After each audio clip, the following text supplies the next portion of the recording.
Hello everyone, I welcome you all to our channel called Full Description of Law। आज हम फिर एक नए टॉपिक के साथ, नए रूल्स एंड रेगुलेशन के साथ अपने सेशन की शुरुआत करेंगे।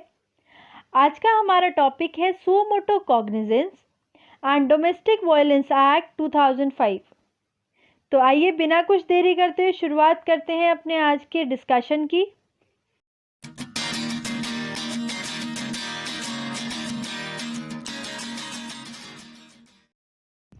जैसा कि आप सब जानते हैं, कोविड-19 नामक बीमारी से लड़ने के लिए पूरे भारतवर्ष में लॉकडाउन का कंडीशन लगाया गया है, जिस कंडीशन के अंतर्गत कोई भी व्यक्ति अलाउड नहीं है to go outside and perform any kind of activity, whether going for any work और whether going for any kind of job.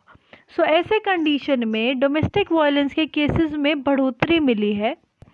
ऐसे केसेस से डील करने के लिए सुओ मोटो कॉग्निजेंस लेगी Jammu and Kashmir high court. Same act किया गया है by the Delhi high court. Delhi high court भी ऐसे कोई केसेस में जो कि डोमेस्टिक वायलेंस एक्ट के अंतर्गत आते हैं, ऐसे केसेस को डील करने के लिए Delhi high court suo motu cognizance लेगी।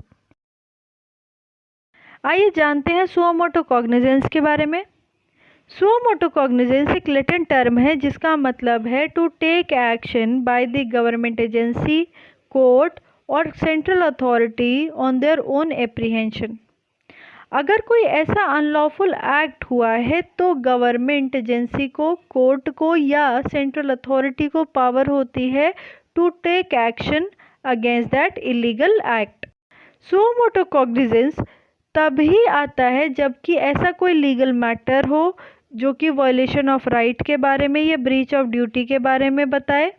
According to Indian constitution, article 32 supreme court को पावर देता है, आर्टिकल 226 हाई कोर्ट को पावर देता है to take cognizance on the violation of fundamental right of any person. कोई भी व्यक्ति according to these article PIL दर्ज कर सकता है हाई कोर्ट या सुप्रीम कोर्ट में, जिसके अंदर अपने वायलेशन ऑफ राइट के बारे में बताएगा टू दी जज, और तब अगर जज को वैल्यूएबल लगता है वो इंफॉर्मेशन तो वो कॉग्निजेंस ले सकता है उस PIL पर। सुओ मोटो कॉग्निजेंस पावर देता है कोर्ट को to take legal action. Suo motu cognizance का कंट्रोल हाई कोर्ट या सुप्रीम कोर्ट जजेस के पास ही होगा। तो ये हमने जाना सुओ मोटो कॉग्निजेंस के बारे में। आइए जानते हैं protection of women from domestic violence act 2005 के बारे में। Protection of women from domestic violence act 2005 एक ऐसा एक्ट है जो कि अश्योर करता है protection of women from domestic violence.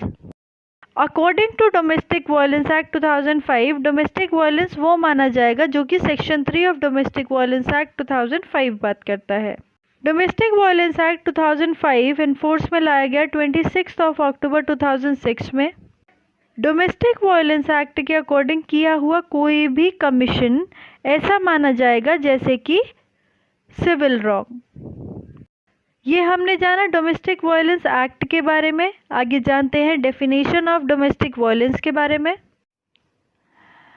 Section 3 of domestic violence act 2005 बात करता है डेफिनेशन ऑफ डोमेस्टिक वायलेंस की, जिसके अकॉर्डिंग डिफेंडेंट द्वारा कमीशन, ओमिशन, कंडक्ट तब डोमेस्टिक वायलेंस माना जाएगा जबकि डिफेंडेंट हार्म, इंजरी पहुंचाता है टू द विक्टिम मेंटली और physically of his life, health and safety, या फिर डिफेंडेंट एब्यूज करता है to the victim whether physical, mental, emotional, verbal and economical abuse. ऐसा किसी भी प्रकार का कृत्य डिफेंडेंट द्वारा अगर विक्टिम के अगेंस्ट किया जाता है तो उसे डोमेस्टिक वायलेंस माना जाएगा। अगर defendant harass, harm, injury, endanger करता है टू द विक्टिम और his relative for the unlawful demand like dowry, valuable property and valuable security, तो ऐसा कृत्य by the defendant against the victim domestic violence माना जाएगा। अगर डिफेंडेंट थ्रेट पहुंचाता है to the victim of life, health and safety, of any kind of abuse और of any kind of unlawful demand, तो भी ऐसा कृत्य by the defendant against the victim domestic violence माना जाएगा। डोमेस्टिक वायलेंस एक्ट के अकॉर्डिंग सेक्शन 3 बात करता है किसी भी प्रकार की मेंटली या फिजिकली इंजरी या harm to the victim by the defendant. तो ऐसा कोई भी कृत्य डोमेस्टिक वायलेंस की डेफिनेशन के अकॉर्डिंग डोमेस्टिक वायलेंस माना जाएगा। तो ये हमने जाना डोमेस्टिक वायलेंस की डेफिनेशन के बारे में।